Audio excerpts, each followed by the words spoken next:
Hey guys, it's your girl Fuzz and welcome back to another Stardew Valley video. Today's video will cover the rewards given to you when completing the Monster Eradication Goals at the Adventure Guild. Let's get into it.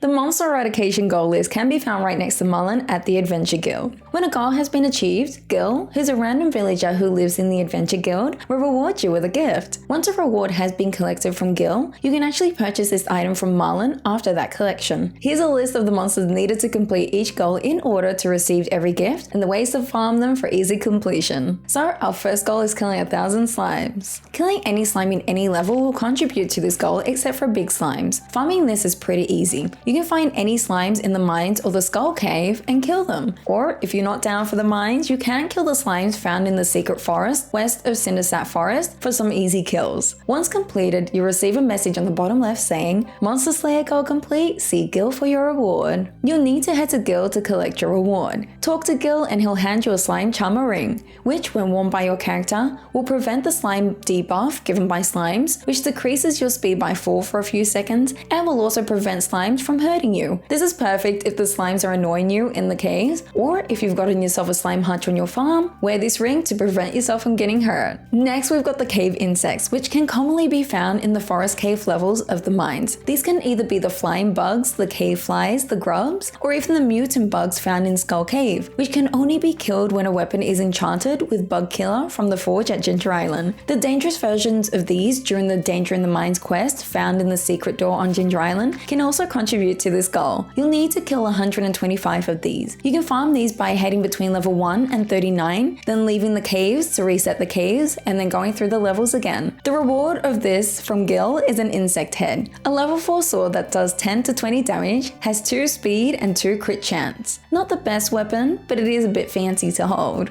Next is Duggies, this little ugly guy that appears from the sand when stepped on. They can be found in the mines in Pelican Town, in Skull Cave, and the dangerous versions of the Pelican Town mines. Only 30 of these will need to be killed. The best way to farm them is level 15. Walk on the sand to have them appear, and once cleared, leave the mines to reset that level and try again. You'll receive a reward of a hard hat to keep your dome in one place. This is a cute little cosmetic option that your character can wear. Then there's rock crabs. 60 of these will need to be killed, and they can be found in different areas including the forest mine levels, the lava mine levels, Skull Cave, and the dangerous mines. They will disguise themselves as rocks and can only be killed when they are walking around. Sometimes you may have to donk them with a pickaxe just to have them appear out of their shell. Once completed, Gil will reward you with a crab shell ring, which when worn by the character will grant you with +5 defense. Then we've got bats, with different variations that can be found in the mines between level 31 to level 119 in the mines, and the iridium bats that can be found in Skull Cave past level 50. Farming these can be the same as dust sprites, however if the floor becomes fogged up, bats will show up more frequently. Killing 200 of these will complete the goal, and Gil will reward you with a vampire ring, which when worn by the character will gain you +2 health every time you slay a monster. Pretty useful for early game mine fights. Then we've got dust sprites, which are the little fluffy guys which are found in the frozen mines between level 40 and level 79. They can commonly be found in groups, so farming them can be simple once you enter level 40, clear the mines till you get to level 79, then leaving the mines and starting again. 500 of these little buggers will need to be killed though. However, your reward from Gil will be a burglar ring, which when equipped, monsters will have a greater chance to drop you loot, which is roughly twice as likely. Then there are skeletons, the protectors of the castle mines between floor 70 to 79. Killing 50 of these are needed for the Adventure Guild. Farming them can be as simple as heading to floor 70, dropping down the floors until you reach level 79, then reset the mines and try again. All of the dangerous kinds can also be found during the Master Queen quest. Your reward will be a skeleton mask, and as a fan of skulls, I think this looks pretty awesome. The last enemy that can be found in the mines in Pelican Town are the Void Spirits. These guys roam around the lava mine after level 80. There are 2 types of variations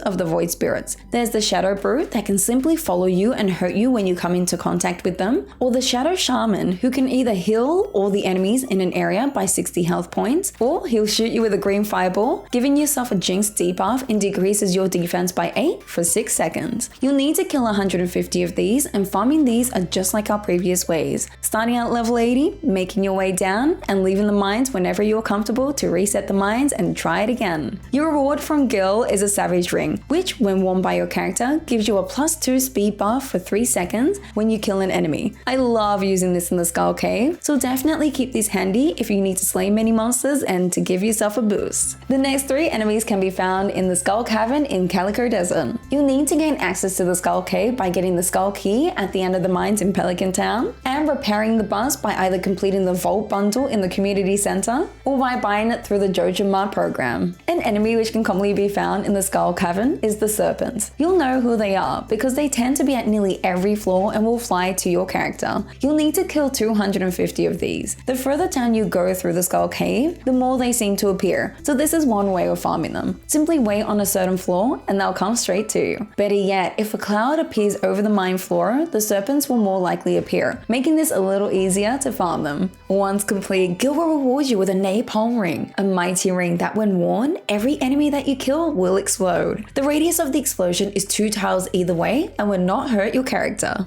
Definitely useful if you feel as though you're being swarmed by enemies. Next are the Mummies, which are found in the tombs of Skull Cave. 100 of these are needed for the Adventure Guild. You do need to remember that you'll need to use a bomb on them after they are knocked down for them to be considered for this quest. Gathering a few into one spot to kill is a useful tip. Then either use a cherry bomb or an explosive ammo from a slingshot to finish them off. Completing this will reward you with an arcane hat. It resembles the hat worn by the wizard and is purely an aesthetic item. The last enemy found in Skull Cave is the Pepperexes, the green dinosaurs that roam the Skull Cave. Finding these can be random. They can either be randomly roaming any level, or they can be found when a floor is infested. Their infested floor will probably be the best way to farm them. Their only attack is fire in one direction. Stand close to them or attack them so then they can attack in that direction, and in the last moments avoid that attack and attack them from the sides. Killing 50 of these are needed for the quest, and the reward is a knight's helmet, which is only as an aesthetic item to wear. For those that have the 1.5 update on Stardew Valley, there is one more enemy needed to complete the goal, and those are the Magma Sprites. These are the fireballs that can be found in the volcano on Ginger Island. 150 of these are needed for the Adventure Guild, and farming these are quite simple. Killing both variations of the fireballs will contribute to the quest. Unfortunately, resetting the volcano during the day cannot be done, so farm the fireballs until level 10 and then head to bed to have the volcano reset. Your reward from Gil is Marlin's telephone number. Purchase a telephone from Robin for 2,000 gold, place it someplace in your house, and when you've lost your items from dying in the mines or the caves, simply call up Marlin to be able to purchase the return of an item exactly the same way as purchasing your items back from Marlin at the Adventure Guild. And that is all that the Monster Eradication Goal has to offer, so thank you so much for watching. As always, you can most likely catch me playing Stardew Valley live on twitch.tv/Fuzzerino. Thank you so much for watching, and I'll see you next time, guys. Take care.